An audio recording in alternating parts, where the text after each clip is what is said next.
What's up everyone, welcome back to a brand new video.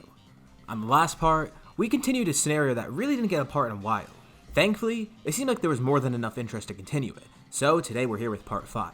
It's important that this continues because it left off on a really big cliffhanger last time. As the Buu saga began, we saw a brand new servant to Babidi, Majin Piccolo.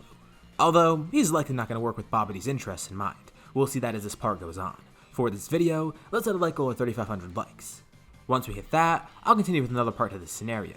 Anyways, let's pick up from here. Piccolo's mental transformation completes. He now has the Majin symbol on his head, and he looks over to Shin, smirking at him. Shin's not sure of what to expect next, and Piccolo then lifts up one of his hands, then quickly flinging it behind him, launching a single blast. Babidi of course has no idea what just happened, because he's killed right away from this attack. He makes it clear that he's not going to work under Babidi. No, he's working for himself. Dabura looks on just as surprised. Why did he do that? He's unsure what to think of this Piccolo guy. Is he an ally now, or is he still a foe? Piccolo then turns to Dabura, giving him an ultimatum. Now that Dabura's boss is dead, he can work under Piccolo if he pleases. If not, Piccolo will consider him an enemy, and he'll just simply kill Dabura. Dabura's unsure if he should fight back or not. He knows Piccolo's not playing around, and he doesn't seem overly confident. He seems just confident enough, like he knows where his power is and he knows his place. He's definitely not bluffing when it comes to power. Dabura gulps in fear, then kneeling down to Piccolo, saying that he's ready to serve. Good, Piccolo's making some great progress. It's only been a matter of minutes and he already has a servant. But what should he do next? Within Piccolo, he's having an internal struggle, kinda like we discussed with the last part. This is different than Babidi just simply controlling a person. Piccolo has multiple people within him, and Babidi was able to dig up that past King Piccolo to try and actually use that. That's the whole reason he killed Babidi right away. Babidi served as a catalyst to bring King Piccolo back, and now that he's here, well, he has no use for Babidi. And he certainly won't work under Babidi. Of course, Kami is still in there as well, trying to fight back and regain his influence, as well as Piccolo's subconscious self, the good side to Piccolo. Essentially what happened here is King Piccolo's controlling the body, almost as if Piccolo and Kami are fused into him. He's the main influence on Piccolo right now, and Babidi basically took that dormant King Piccolo and cranked it up to 100. He looks over to Shin and Kibito again, who have now assumed a fighting stance. They're ready to defeat Piccolo at any cost, knowing that they have to reverse this somehow. Piccolo accepts the challenge, ready to fight the two Kai. They launch at him right away, attacking with all their might and technique. And even though their fighting skills are impressive, it's pretty much nothing compared to Piccolo. He simply just dodges their attacks, casually even. They can't even hit him, and when they eventually do get a hit in, Piccolo completely tanks it, grabbing Shin's fist midair, flinging him away. Dabura watches on, unsure of what to do, but Piccolo then gets a great idea. He doesn't need to kill them, they may actually be useful. They might be easy to control, and if he has two Kais hostage, imagine the kind of things he could do with that. Shin tries to paralyze Piccolo, and briefly it works, and by briefly I mean a split second. Piccolo instantly reverses it, then doing the same to Shin and Kibito together, holding them still midair. Dabura steps in, offering to help, and quickly he spits on the two of them, turning them into stone. Piccolo thanks Dabura for his help. That's definitely much easier than what he was doing. And now the two of them don't need to worry about these Kais, and they don't have to kill them either. So, what's next on his list? Well, King Piccolo does want world domination, and if he gets that, he'll go beyond it, trying to rule the galaxy that he's now aware of. But there definitely will be some obstacles in his way. Those obstacles come in the form of Piccolo's friends, who soon arrive to the battlefield. Goku, Trunks, and Gohan arrive, sensing all of this evil energy and all this other energy being exchanged. Goku is surprised to see Piccolo. What is that symbol on his head? And who is this random demon guy standing alongside him? Dabura begins to explain it all, catching Goku up to speed, but Piccolo then steps in. He'd rather tell Goku himself. In the simplest of terms, he says he is not Piccolo anymore, at least not the Piccolo that Goku once knew. He's now Demon King Piccolo, finally returned back to normal. And naturally, he's not going to take too kindly to Goku being here. Goku was the one to kill him after all, at least his former self. And Goku was partially the reason that Piccolo turned good here. Of course, there's not much he could do about Kami, but for Goku, he can get his revenge, making sure that Piccolo doesn't return back to his good ways. He'll stay evil like he was meant to be. The group's not too sure what to do, but it seems like they're going to have to fight Piccolo off, as well as this other guy Dabura. Wanting to act quickly, the first one to jump in is Trunks, and with a single hand, Piccolo deflects all of Trunks' attacks, blocking everything and not being fazed in the slightest. Goku watches in disbelief. This can't be his friend, can it? Gohan jumps in to fight, telling Goku to come fight with him, and all at once, Piccolo fends them off. And he doesn't have too much of a hard time doing that.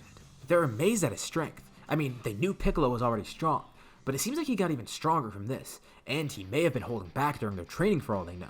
They never really saw the extent of Piccolo's strength, at least not currently. Now they're seeing him completely unrestrained with a power boost and with his evil self back. As you can imagine, that's pretty worrying for them. Not to mention, Dabura is still there, jumping in to fight, helping Piccolo. And he's pretty strong in his own right as well. This is bad, really bad. First of all, they're not even sure they could defeat Piccolo. Second of all, if they do defeat him, how do they get him to snap out of this? Will he be evil forever? Are they going to be able to return him back to his normal self? Or are they going to have to kill him? Goku doesn't even want to think about that. Piccolo's his rival, his friend, basically a brother. Sorry, Raditz. But Goku doesn't want to be forced to do this. No matter what it takes, he's going to try and snap Piccolo out of this. He's not going to kill Piccolo. He feels that maybe there should be some way to reverse this. He's not sure how, but they're going to work towards it. As for Piccolo himself, he's feeling elated. At least that's what he's expressing on the surface. He's finally getting the world domination that he wanted, as well as killing Goku. Not only will he get revenge on Goku, but Kami's going to get a front row seat on this. And once he watches Goku die, he's then going to take over the world, expanding into the whole galaxy, possibly even the universe. This was always part of Piccolo. It was suppressed after all. If you look back to when he actually started training with Kami, he was still a pretty rowdy child, keeping that same personality and mindset his father had.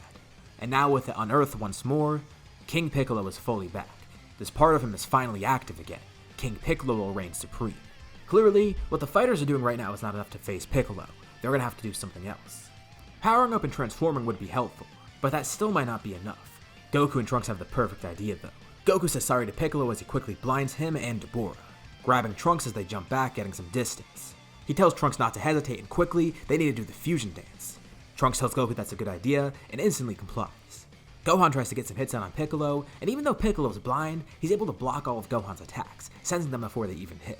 But this also distracts him from what Goku and Trunks are doing, because as Piccolo's vision returns, he senses a huge burst in power somewhere. Then realizing what just happened, of course, they ended up fusing. In front of him stands Trunku. But even though they fused, it shouldn't be too much of an issue. Even when Trunku goes Super Saiyan, Piccolo is confident. This will be more of a challenge, but that just makes it more fun. Trunku and Gohan fight together, facing Dabura and Piccolo. They have a good strategy. First, they're going to try and kill Dabura. That's pretty much their only option right now. But in all this commotion, Dabura completely forgot why they were here. Majin Buu. Maybe, by doing this fight, they're going to gather enough energy to revive him. Piccolo completely forgot about that as well, and grins when he hears this. If Buu is revived, he'll simply be another servant to King Piccolo. No matter how powerful this Majin is, Piccolo is confident that he can find a way to get him under his control, and Dabura could help him with that. That is, if Dabura were alive, because right after this, Gohan and Trunku team up and kill him, not hesitating at all. This frees Shin and Kibito from the stone, and they run over to help the group, asking what's happened so far. But Shin's now worried. With how much energy they've given off, it might be too late. They're not sure what he's talking about, but he explains. The whole reason Piccolo turned into a Majin is because of Babidi.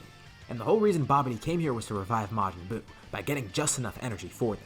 As Piccolo fights all four of them together, Trunku then notices something behind him. The spaceship explodes, and Piccolo doesn't even flinch, turning around curious as to what's happening. He then starts laughing, realizing what it is. That must be it. That must be Majin Buu's revival. Piccolo looks at Buu, and it's pretty underwhelming. Wow, he expected him to be much more intimidating. But whatever, his power's probably high enough to make up for it. He tells Buu to attack those guys, and Buu obliges. Okay, things just got really bad. Shin and Kibito want to retreat, but Trunku thinks he has an idea. Buu and Piccolo together are a problem, but if he's able to restore Piccolo back to his normal self, that might help. Shin's not sure what Trunku has in mind, but he has one idea.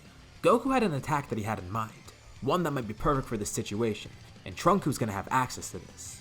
As they all fight Buu, Piccolo watches on, admiring his work. He then sees something weird. Trunku lifts up a hand, forming a ball of energy in it. A rainbow sphere surrounded by sparkles, the Soul Punisher. Trunku's only got one shot at this, so he needs to make it work. He flings the ball right at Buu. And before Buu tries to dodge it, it quickly curves around him, flying right into Piccolo. Crap, it was a diversion. They weren't aiming for Buu, they were aiming for him. Trunku tells Shin what that was. It was an energy sphere that attacks people's evil energy. It's a powerful move, but it shouldn't kill Piccolo. It'll only defeat that evil side of him. With it being a direct hit, Piccolo shouts. The attack actually does a considerable amount of damage, and just like Trunku theorized, it works. Piccolo screams in agony as King Piccolo inside is being overpowered. Kami and Piccolo are fighting back, and with the Soul Punisher, they're racing that King Piccolo part of him. With an explosion of energy, Piccolo falls to the ground. Everyone, even Buu, looks on, wondering what will happen next. And Piccolo then stands up, looking somewhat confused and then recollecting himself. The M on his head, it's gone. He can't believe it. Trunku's attack actually worked. The group's elated. Awesome! Piccolo's back to normal. All they need to do now is kill Boo together. Suddenly, Trunku then defuses. But it should be okay. With Piccolo on their side, they could be able to defeat Boo. Goku looks on, happy to see his friend back to normal, and Piccolo feels the same. And they won't have to worry about something like that ever again. Despite how small King Piccolo's influence was, it was still there. And now it's completely erased. Just as Kami has wanted for so long, Piccolo was finally pure of heart. Completely. There's not even a slight amount of evil in him anymore. But now there's a big issue. Not only is Trunku defused, but Boo is now a loose cannon. No one is able to control him. But Piccolo tells Shin not to worry. He will defeat Boo. He's confident enough in his power, and maybe he'll be able to stop the Majin. Goku joins up with him, ready to fight. They're not completely confident this will work, but it's worth a shot. Gohan's a bit injured, and Shin and Kibito feel like they can't do much here. Goku and Piccolo tell them that they're going to try and buy some time. Shin and Kibito have their own plans, and they wish Piccolo and Goku good luck, teleporting off with Gohan and Trunks. Boo wonders where they went, but doesn't really care. He still has two playthings right in front of him. Piccolo and Goku start fighting, and quickly they realize that they're still outmatched. Together they are able to deal some damage to Boo, but that requires their full power, and even when they do it, Boo can simply regenerate, so it doesn't really have a long-lasting effect. Fine, even though they might not be able to face Boo now, they still have other ways to buy some time. Goku blinds Boo, and the two of them then retreat, making Boo wonder where they even went. While Shin and Kibito do their plan with Gohan and Trunks, Piccolo and Goku are trying to come up with something while on Earth. Boo begins going around aimlessly destroying stuff, while Goku and Piccolo try and evacuate everyone, also getting their friends gathered up so they could be safe, taking them to the lookout. They spend about a day or so doing this, trying to get everyone to be safe, and trying to lead Boo on to waste some more time with him. As they continue this, the two of them then go back to fight Boo, wondering when Shin and Kibito will come back with Gohan and Trunks. Whatever the Kais have planned, they hope it's gonna work, because now that the two of them are fighting Boo again, they're still not able to do anything. Piccolo even tries to control Boo once more, but it doesn't work. Boo won't listen now. He tries to control Boo by force then, using attacks and trying everything he can to try and control Boo. But nothing works, and now that Piccolo's acting like this towards Boo, he's getting pretty mad. Why is Piccolo speaking to Boo like this? Why does he think he can boss Boo around? This causes Boo to have an outburst of anger, creating Evil Boo. Oh great, now there's two of them. But this might actually work to their advantage. Maybe this means Boo's power is split, and it might be easier to defeat one of them. Goku and Piccolo try fighting again, but yeah, that's not the case. Even split up, these two are still way too strong to defeat. And they even fight each other at one point, creating Super Boo. Alright, that might have actually just made things worse, because now they've created a competent Boo, one who actually seems to know what he's doing, meaning it's not going to be as easy to trick him anymore with anything. But luckily, Shin and Kibito's training finishes just in time, and it actually went a little bit different than what they expected. They planned to send Gohan and Trunks back with the Z-Sword, having at least one of them trying to use it. But while in the Sacred World of Kais, they freed Elder Kai, who offered to give one of them a ritual, one that can unlock their hidden potential. Plus, they brought another gift alongside them. But this new ultimate form that Trunks and Gohan have access to might work, although they're not going to be as strong as normal. Elder Kai only spent about half a day on each of them. They didn't want to waste too much time and have them spend 2 days there. So they only had a portion of their potential drawn out, but it still makes them much stronger than they were before. But Trunks assures Goku, they still have one trick up their sleeve: Fusion. Awesome! Gohan and Trunks must have learned Fusion while they were on Supreme Kai's planet, right? Well, not exactly. They actually did plan on doing that, but Elder Kai had a better idea, giving the two of them Potara earrings. If they really need to, they could fuse and fight Boo. Although if they do fuse, it's going to link them together forever, and they won't be able to unfuse. It's pretty similar to the Fusion Dance, except it's going to last forever. And Elder Kai claims it's actually better than the Fusion Dance. But who knows, they're only going to save it as a last resort, since it means they're going to fuse permanently. But it's at least nice to have this in mind. The four of them get ready to fight together once more, as Super Boo laughs. This is great. Not only will this fight be much more fun, but he actually has a good plan. Maybe he could absorb one of these fighters. Yes, that's perfect. There's 4 of them here. 4 people that he can absorb. 4 people that he can steal power from. He'll just have to play along with it for now. The 4 fighters clash with Boo as Shin and Kibito watch on, with everyone else up on the lookout remaining safe, trying to sense what's happening. And with that, we'll leave off here for now. So, how will the fight with Super Boo turn out? What'll happen next time? Leave your thoughts and suggestions in the comments below. I'll be sure to check them out to see what you guys think. As always, if you liked the video, be sure to drop a like, and let's try to hit that like goal from the beginning of the video so we can get another part of this series. If you haven't already, why not subscribe, as well as hitting the bell icon to get notified about any future parts of this What If, or any other videos that I upload on my channel. Anyways, thank you all for watching, and I'll see you all in my next video.